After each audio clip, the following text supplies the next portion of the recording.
میں آپ کو واضح ہوتا تو پورے ڈسٹرکٹ کے لوگ بیٹھے ہوئے، کمانڈنٹ صاحب بھی بیٹھے ہوئے، تمام ایلیز بیٹھے ہوئے، لا انفورسنگ ایجنسیز کو بھی ہماری یہاں پہ ویڈیوز سے چاہیے جو بلیک لسٹ ہوئے ہیں، ہم نے ان کو ایک ایک بار موقع دیا ہے. یہ میں آپ کو شرطیاں بتا رہا ہوں، روم کے لوگ، پولیسا کے لوگ، ایک ایک بار ہم نے ان کو دوبارہ بھیجا ہے. میں آپ آئے کا ہوتا میں آپ کو بتا دوں گا کہ کون سا بندہ کیوں بلیک لسٹ ہوا ہے.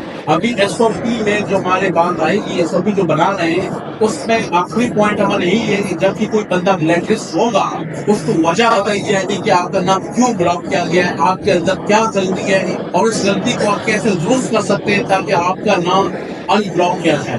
نمبر 1 اس میں یہ بھی ہوگا کہ ویڈیو بنائی جائے گی کہ میں فلانا بندہ حاضر ہوا ہوں، میں اپنا نام چینج کر رہا ہوں فلانے بندے کے اوپر، اور دوسرے بندے کی ویڈیو بنائی جائے گی، دونوں اکٹھے ہوں گے. جس طرح گوادر میں ڈیوٹ ہوں اور جس طرح سنگاج کے فائل کو ٹرانسفر کرنے میں ویڈیو یا اس کی فوٹو بنائی جائے گی.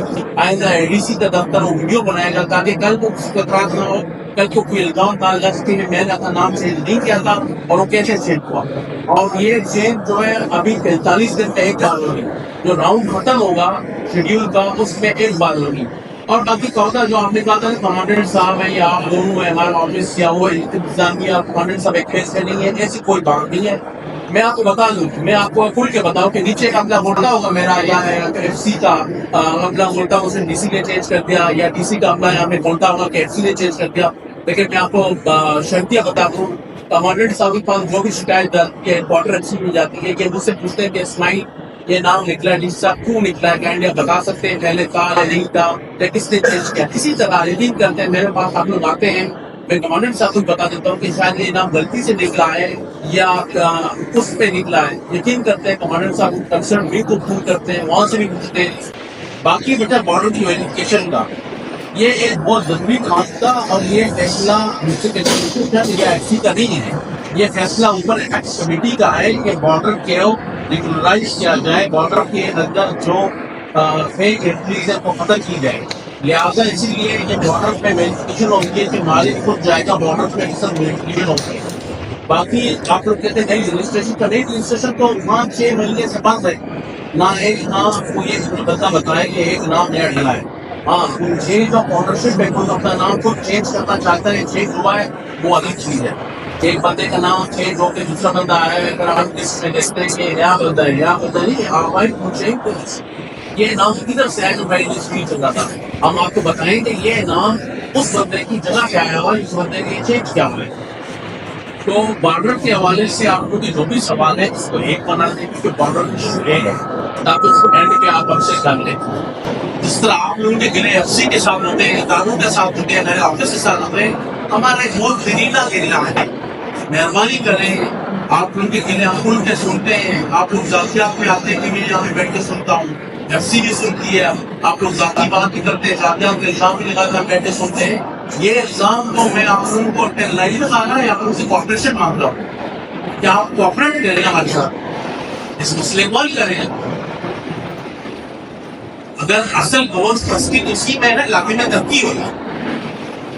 اصل گورنس پرستی اسی میں ہے، اصل نیشنلزم اسی میں ہے کہ آپ ڈیولپمنٹ لائیں. اصل نیشنلزم تو یہ نہیں ہے کہ ہم دارا کو شعبہ لگائیں، ہم کام کو شعور کریں. آپ لوگ کل کے تمام پارٹی سامنے آئیں، سول سوسائٹی سامنے آئیں. دیکھیں جو کام ہوئے ہیں جب تعریف کرتے ہیں اس سے کاؤنسل نے، میر عثمان نے یہاں پہ پورے فیڈر کی ریٹائرمنٹ کی، پورے فیڈر بحال کروایا. اور جہاں تک میرے آفس سے آپ بات کرتے ہیں، میں تو بات کرنا نہیں چاہتا اس پولی کچہری میں. یہ ایم ایس صاحب بیٹھے ہوئے ہیں، ان کا ڈائلسس سینٹر ہے، ہر مہینے ہم ان کو کون چلا رہے ہیں، پوچھیں ڈی سی آفس کو کنٹیکٹ کر رہے ہیں. اس کے ساتھ جو ان کے جو اکوپمنٹ آتے ہیں ان کو ہر مہینہ پرووائڈ کرتے ہیں. یہ ڈی او صاحب بیٹھے ہوئے، ہم نے 3000 اسٹوڈنٹس کو اسٹیشنری پرووائڈ کی، بکس پرووائڈ کی، یونیفارم پرووائڈ کی. ہر مہینے ہم نے 9 سے 10 لاکھ روپے جتنے بھی پرائیویٹ لائبریری ٹیچرز آئے کیے ہیں ان کو دے رہے ہیں. میرا تو پروفیسر نے آپ کو بتا دیا ایجوکیشن میں کیا ہے، ہیلتھ میں کیا ہے، اور باقی جگہوں پہ ہم لوگ کتنے کورس پرووائڈ کر رہے ہیں، کتنے ایکسپوجر ہوتے ہیں پرووائڈ کر رہے ہیں. یہ میڈیا والے بیٹھے ہوئے ہیں، جن کو ہم نے اتنی کیپیسٹی بلڈنگ کے لیے پروگرام کیا، آفس لاؤنگ سیلری کے کہنے میں. یہ باہر والے بیٹھے ہوئے ہیں، ہم نے ان کے ساتھ کوآپریٹ کیا ہمارے دفتر میں. پتہ ہے آپ سر آپ بیٹھے ہوئے ہیں میرے ساتھ، ہم نے آپ سے کوآپریٹ نہیں کیا، آپ کے بعد ہم نے بکس پرووائڈ نہیں کیے. آفیسر آپ لوگوں کو ہم نے کیپیسٹی بلڈنگ کے لیے پروگرام نہیں آرگنائز کیا. ایجوکیشن آفیسر مجھے پتا ہے امرین نے ڈسٹرکٹ ایڈمنسٹریشن ان کو کتنا فنڈ دے رہی ہے تاکہ اپنے اسکولس میں پرائیویٹ ٹیچرز آئے کیے ہوئے. یہ باہر تشریح صاحب بیٹھے ہوئے ہیں، عثمان صاحب بیٹھے ہوئے ہیں، جو بھی اسکول ڈومینیٹ کے ایریا کے ہمارے غریب لوگوں کے لیے وہاں پہ پرائیویٹ ٹیچرز آئے کر کے خود دے دیا. یہ ہیلتھ والے بیٹھے ہوئے ہیں، ہم ان کے ڈائلسس سینٹر چلا رہے ہیں. اسی طرح ایم نے کتنے اسکولوں میں رنگ کروائے، مجھے پتا ہے کتنے ایکسپوجر وزٹ سے کتنا ہوا کتنے ایکسپوجر وزٹ ان کو کیا. یہ تنسیہ سینٹر کو سپورٹ کر رہے ہیں. اسی طرح یہ سال کا پروگرام تھا. آپ نے ہوتے پروگرام بتائے نا.